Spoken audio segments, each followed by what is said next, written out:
Emerio Torres, standing in front of, what year is this car? 1953 Chevy. And he's going to talk a little bit about how much time you was involved in preparing what you got here for us. It's a beautiful car. Well, it took me about, I had the car since I was about 14, right? And what happened was, you know, I was going to high school and shit. I was working part-time, so I just, instead of going out and shit, I just fucking put my money in my car, man. That's about it, you know. What color is the car right now? Well, it's original colors, you know. I just had the paint made up and shit. Is it like a baby blue? Yeah, it's Horizon Blue. It's called Horizon Blue. What size engine do you have in it? Oh, it's original. 6-cylinder, 235. 235. Save a little on gas, huh? Yeah. 3-speed or standard? No, it's so in all, it takes a little time and patience, but you can get your stuff together, and this is what you come out with a car. Put your mind to, you can do it. Man. Yeah. How do you feel about entering in contests like this? I don't know. It's the first time, man. I just done it, you know, just to, you know, see what it's like. Put it that way. Is there any insurance involved in covering any damage on the car? Nah, not really, no. I got no insurance, man. Okay, well, Mario, thank you for your time. Take it easy. All right, that was not too bad.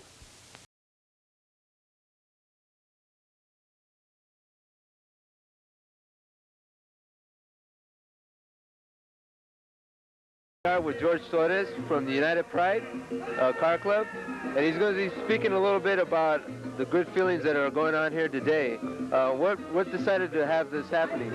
How'd you come about this?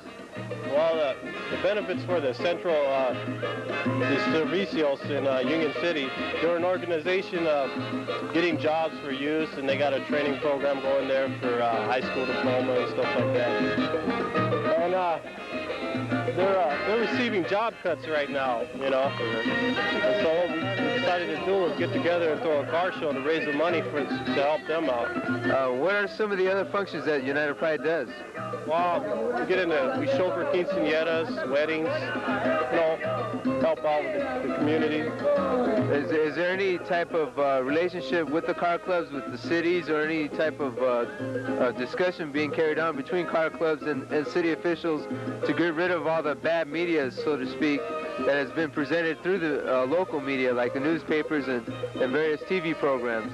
Oh, we're working on it, definitely. Oh, thank you for your time, George.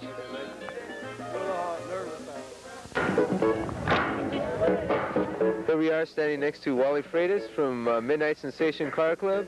And he's going to be speaking briefly about what's happening here today and how did this all come about. Well, it's a benefit for us. What is it, Central? Yeah, they can say it, I can. Anyway, it's a benefit because they're being cut, federally funded. They're being cut down, you know, and they help the community a lot. So the dance is primarily where the money's coming at. The car show is just free to the public to come and see what lowriding is all about. Have you guys ever done any function like this before? Union City Car Show. The August one? Yeah. That's the same thing, benefit the youth centers, you know, take care of the youth. How do you feel about the current thing with the lowrider and how the media plays that up as far as in dealing with bad media that has been given over the airs? Well, you know, when I started, it was kind of, they were hassling us, and the media's gotten a little bit better, you know, more or less saying, separating the gang fighting and lowriding, they're separating it now. But what about as far as police relations with car club members? Well, it's working out to be better. It's starting to work out pretty good now.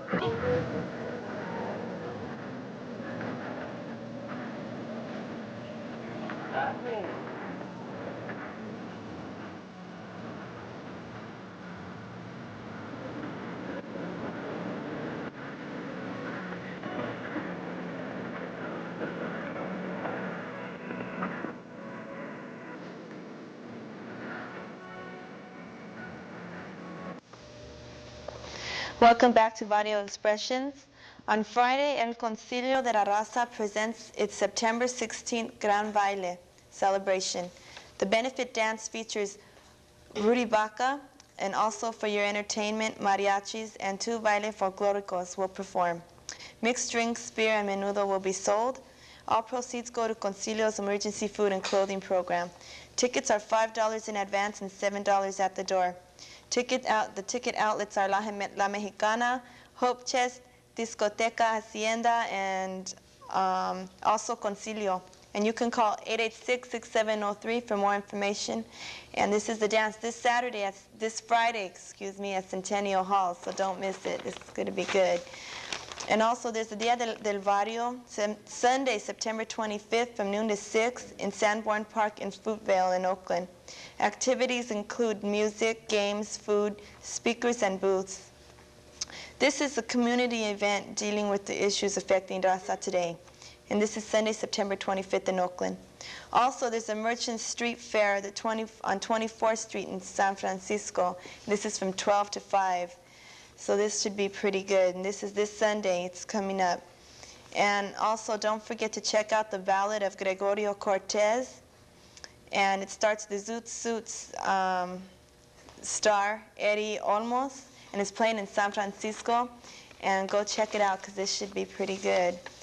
La Peña in Berkeley is having a fiesta to celebrate Chilean Independence Day, featuring traditional food, folkloric dancers, local musicians, and members from Grupo Raíz, and from Chile, the group Puelche, playing traditional Chilean music. They will perform ancient dances, presenting the current social problems and aspirations of the Mapuche people from southern Chile. Tickets are $4 for this event. The show will start at 8 p.m. on Saturday, September 18th. For more information, you can call 849-2568. This is in Berkeley. Now we will go to our guest speaker tonight, Arturo Raya, and he's the director of Tiburcio Vasquez Health Center on 9th Street in Union City. Good evening. Thank you for coming to Barrio Expressions tonight. Thanks for inviting me to join you today. Could you give us a little information about Tiburcio Vasquez and how it came to be? Tiburcio Vasquez was an early native Californian who spent his very short life of 40 years in the early struggle fighting for the social rights of Mexicanos. And today he's looked on as a Robin Hood type. He's looked on as a folk hero who in those early days gave up his life in defense of the rights which he believed Mexicanos were entitled to. Unfortunately, he was hanged at the age of 40 for a murder that he claimed that he never committed. And so the early activism of the Brown Berets and young people in Union City led to the struggle for establishment of a community clinic that would provide health care services to the poor, to the monolingual, to those who could not identify with the health care delivery system here. And in 1971, then, those efforts were successful in the establishment of a volunteer clinic in very primitive facilities, but providing health care to the poor in the Tri-Cities area. Oh. Why did you choose Union City, though? Did you ever think of choosing any other cities, such as Hayward? Well, of course, I have only been here for 6 months as the director of the clinic, but my understanding is that Union City, or the south part of Alameda County, at that time was still rural. There was a lot of agriculture. It was an area that was not considered part of the urban or the growing or the important part of Alameda County. And it was for that reason that this group of young activists recognized that services were just not being provided in the lower part of Alameda County. And so that's where the efforts were focused at that time. Oh, and of course the health center has grown ever since 1971. Well, yes, starting back in 1971, it was just supported by volunteers who might have been physicians or nurses. Clinic sessions were not organized. It was just whenever they were available. But there was such a strong support in the community, and there was such strong support from local government as well. The city of Union City also became very interested in the project, as did Alameda County. And so those efforts, and really the very strong community support, because it just became the focal point for everything that was important in the community. And the whole Dakota district, the Alvarado district, and the Niles district, those communities where there were a lot of Chicanos, started identifying with this facility and this program as something that was really important. It not only provided healthcare services, it served to organize the community and to serve as the focal point for when there were issues, when there were problems, when there were needs that were unmet. Somehow Tiburcio Vasquez served as the place where there could be a forum for discussion about these issues, and then the place where organized efforts could be developed towards resolution of them. And so it was probably because the boards of directors over the years placed such importance on community involvement and community support that the Tiburcio Vasquez was able to grow. And it has grown tremendously over the last 12 years to the point where today it is probably the best, most efficient, and the highest quality of care through a group practice or a community clinic effort. We are today the major provider of ambulatory care services in southern Alameda County for the poor, for the underserved, for those with limited income, for the unemployed, for young people who might not have another place where they can seek health care services. And although it's a community clinic and it's controlled by a community board, we are staffed with the highest level of professional help. We have specialists in pediatrics, we have specialists in internal medicine and in family practice, we have OB-GYN specialists, we have the ability to provide inpatient services at St. Rose Hospital, at Washington Hospital, and at Highland Hospital. For those who cannot afford to pay for those services, they are provided at no cost to them. And of course, those who have private insurance and other ways of paying for them can support those medical services that way. I understand you're having a celebration sometime this month. Could you go into that? Well, each year the board of directors wants to present some kind of a report to the community. And you know how Chicanos are, we think that the best way to do it is to have a party. So about this time of the year, each year, we just organize a nice big party, and we use that as the way for the board and our staff and our patients to get together and see just what has happened during the year, where we're going, and just you know, how things are there. And this year we are having our celebration on September 23rd. That's Friday, September 23rd, from 4 to 8 p.m. at the clinic, which is at 9th and C Streets in Union City. And there we will have just a lot of good ethnic food, and we will have Rudy Baca and his group who will provide entertainment for us, and El Vicio. And so they will be there all afternoon, and along with that we will have a ballet folklorico and some tours of the clinic and an opportunity for everybody to just take a look at this modern, new two-story building, which is just the best in the community. And so we are hopeful that the community and visitors who are interested in healthcare and in healthcare in the Tri-Cities area will come over and visit our facility and join us in the fun that's going to take place there. Oh, okay. Do you ever think that Tiburcio Vasquez will expand and possibly go to other cities in time, maybe? Yes. One of the major objectives right now, recognizing that we are meeting the needs of the community in the Union City area, we're looking into areas where there are isolated populations, where there are unmet needs, And we're looking right now specifically at the Alvarado district, which is kind of isolated away by itself and with very limited medical care available to them.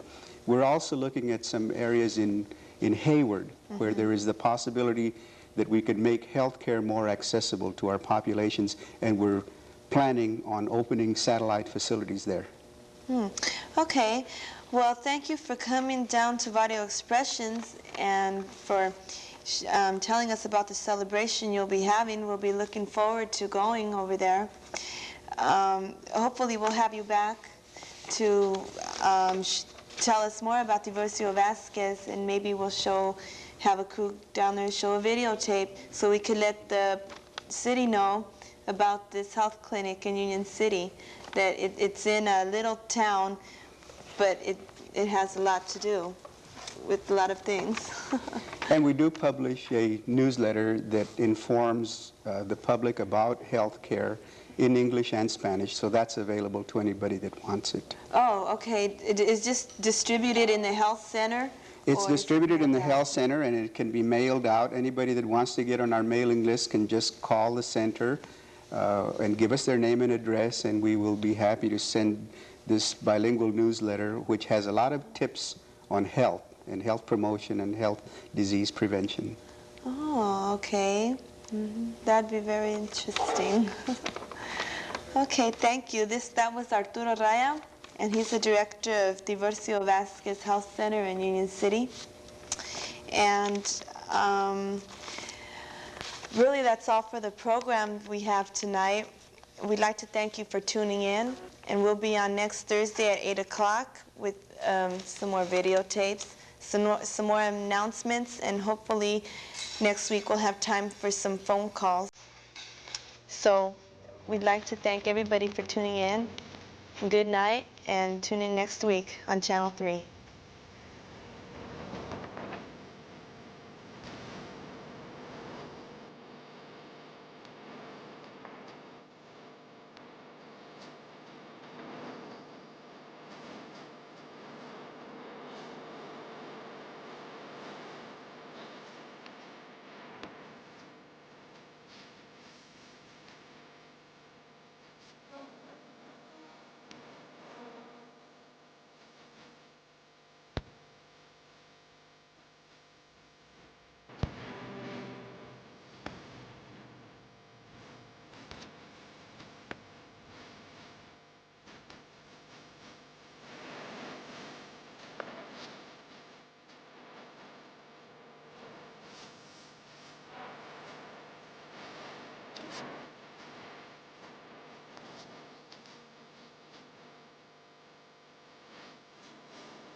The program content is the sole responsibility of the producers and does not necessarily reflect the views or opinions of United Cable Television, Channel 3, or any of its employees. You're tuned to Community Access Television Channel 3, serving San Leandro, San Lorenzo, and Hayward.